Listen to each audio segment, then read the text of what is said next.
we try and turn your sporting knowledge into profits. Well, a big day of rugby ahead. There's Currie Cup later in the day, but the action now, of course, is all going to be in Wellington and on the Gold Coast in Australia. We got New Zealand up against the Springboks. That's first up, and then we got Australia against Argentina.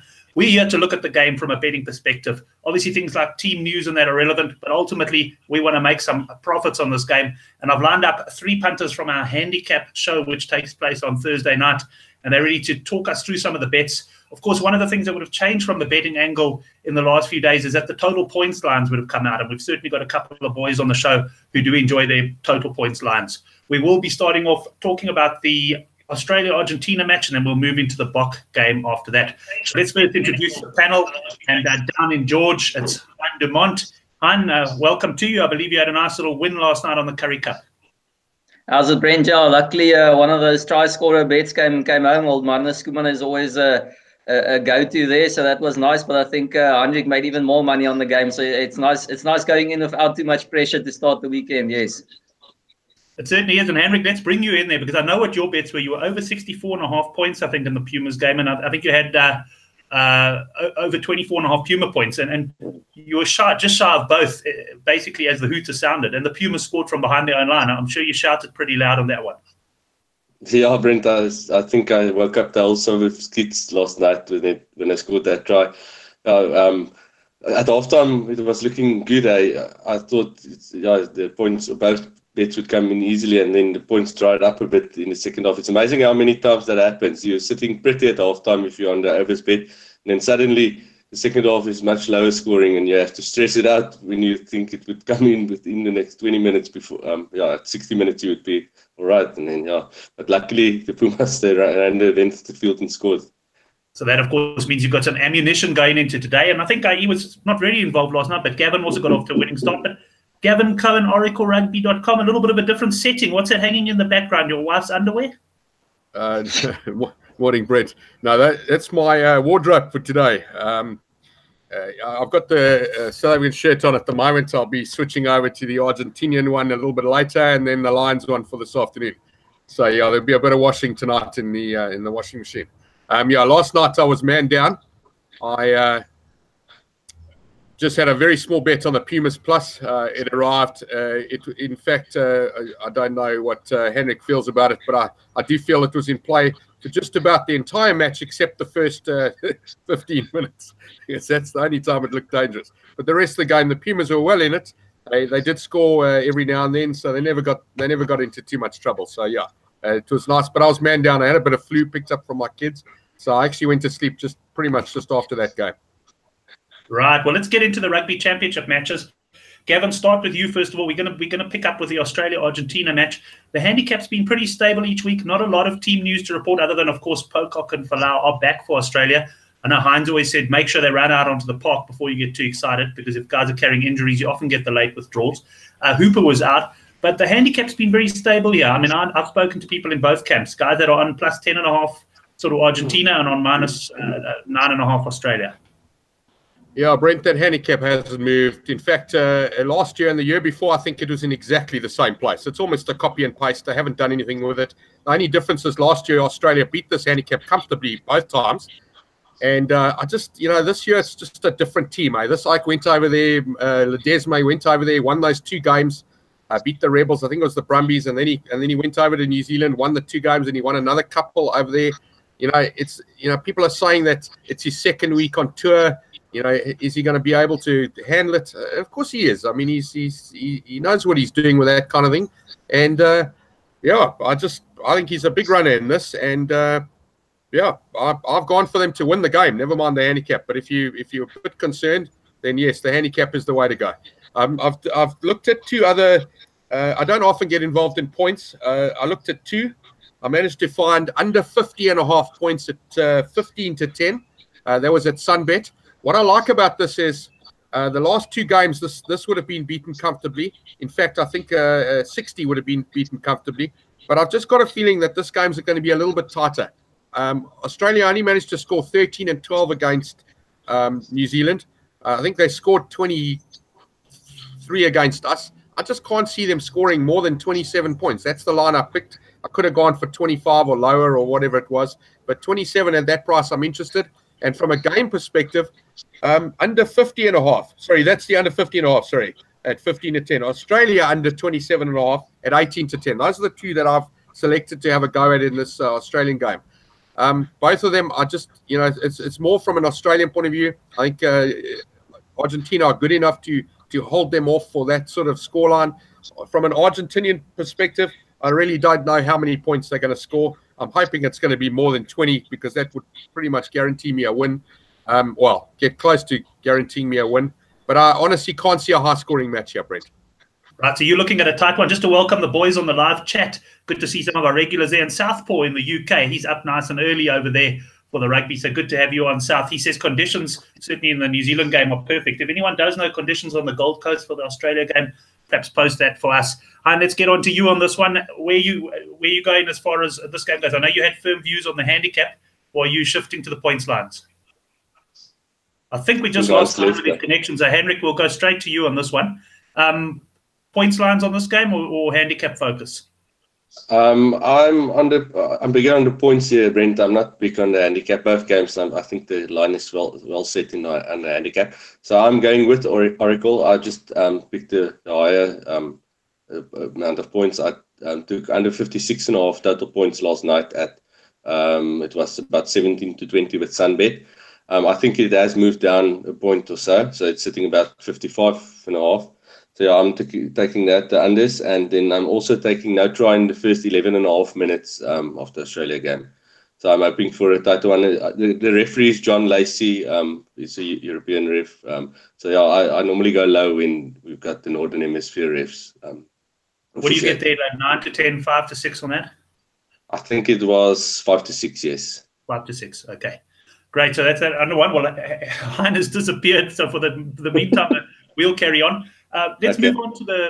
I guess we'll get Hein's thoughts on the Australian game later, but let's move on to the big game. Just to sum up, perhaps. No, hold on, Brent. Before you go, Brent, tell us what do you think. What do you think of the Australia? Let me give my view. This is not a game. I've been swinging all week between Argentina, Australia, so it's not a game I've got a strong view. I do think Australia will win the game, and I'm going to be looking for Australia probably 1 to 12 for an interest here. More than likely at around the 18 to 10 mark. That's where I'll be going. And Hein has popped back up with us. So Hein, before we move on to the last game, we can at least get your views and your final thoughts on this one.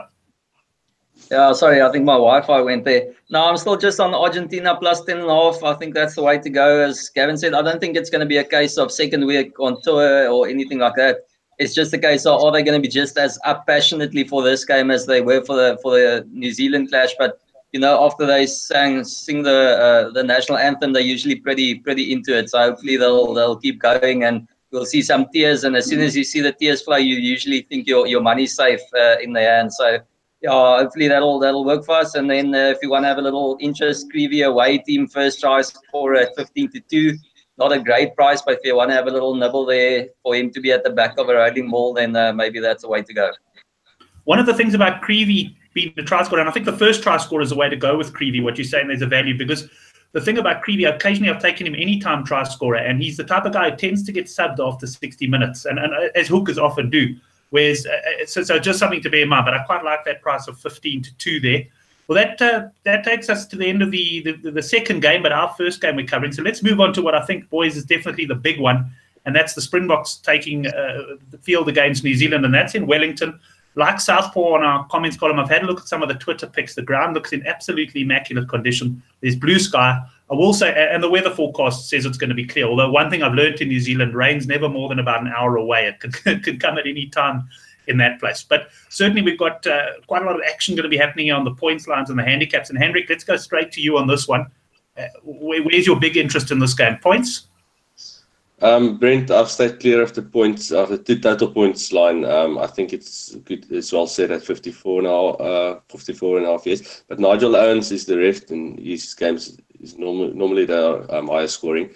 I've gone for New Zealand over 20.5 second half points, and also New Zealand on the second half handicap minus 12.5.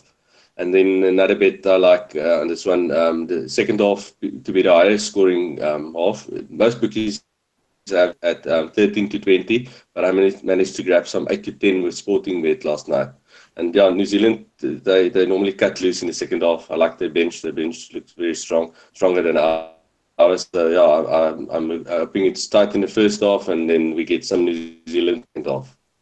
Well, I must say, Southpaw has actually just posted in the comments column on the previous game we talked about. He likes that same bet in Australia, Argentina, and that's at 9 to 10. And I'm, Henrik, very much with you there. One of the guys on the Good for the Game forum making the point this week that New Zealand games tend to be higher scoring, and it sounds like all the bookies, bar sporting bet, have allowed for that. So I'll certainly be joining you there on the 8 to 10. Let's go down to Durban for the Oracle. This game, Gav? Yeah, Brent, I'm not strong on this match. I'm really not. I think we were chatting the other day, Henrik and myself, and 13.5 points on South Africa to score. Sorry, I'm not 100% sure of what that is. But if South Africa's points are under 15, if you want a little bit of a nibble, that appears to be a bit of value. I'd say if you're going to go under and they sort of at about 18 or 19, you'd probably go under. But I do honestly see South Africa scoring a couple of tries here, whether they convert it or not. Andre Pollard starting, so you never know with that. So I've just taken a small play. I got even money at plus 22.5. I see some firms are out at 24.5 at 9 to 10. I think it's a little bit of value in that, simply because it's the highest handicap we've ever had, and we haven't played that badly this year. We made a few stupid mistakes last week, and I expected Argentina to win over there, and we beat them over here. So I don't think South Africa's that rubbish. I think we're certainly better than we have been in the last couple of years. I don't know. From a points perspective, I wouldn't get involved. Just maybe a little bit higher or overs on South Africa at a low number under 15, and a small nibble on the handicap. But whether South Africa can win this game, sure they can win the game, but it's going to take a miracle. I know in our show on Thursday night, the handicap, you were quite strong here on the New Zealand second half handicap, minus 12.5, and Henrik also likes that bet. Southpaw just pointing out that it's shifted from 12.5 to 13.5 at Sunbet, so certainly some support for that. Did you get your money down early, or you're still looking to get involved there? No, definitely. I'm firmly. I got quite a lot on the 12.5, and actually they've got alternative handicaps as well. So I went for I think it's 8.5 or 9.5 into a few accumulators as well. So I'm definitely nailing my colours to the mast there. And as Hendrik, I think I've got a pretty clear picture of how I think the game's going to go tight in the first half, and then really opening up in the second half. So all these punts are valid and in line with that. So I'm not going to differ on that. The total points, the thing, I know Nigel Owens is usually good for points, but also though it's a nice day, that it could be a bit windy, and so I'm not going to go for the total points there. I think that's a bit dangerous. And then just a few plays. Obviously, I like my try scorers, and bet.co.za have a few bet boosts. So Damian McKenzie to score the last try at 20-1 for me is a nice runner, because I usually take him, and that's boosted from about 14-1. So it's a nice price.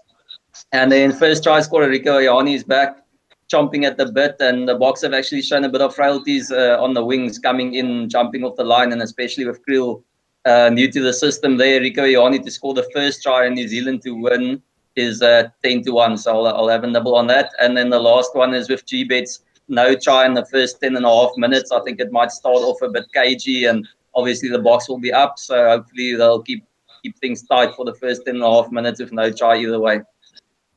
I think, if memory serves me correctly, and I might be wrong, I think I only may have got the first try last year in this fixture. It was a fairly tight start. In fact, South Africa was sort of dominating, and it was a typical sort of New Zealand try, turn the ball over. I think there was a kick ahead, and he went over. So I quite like that one as well.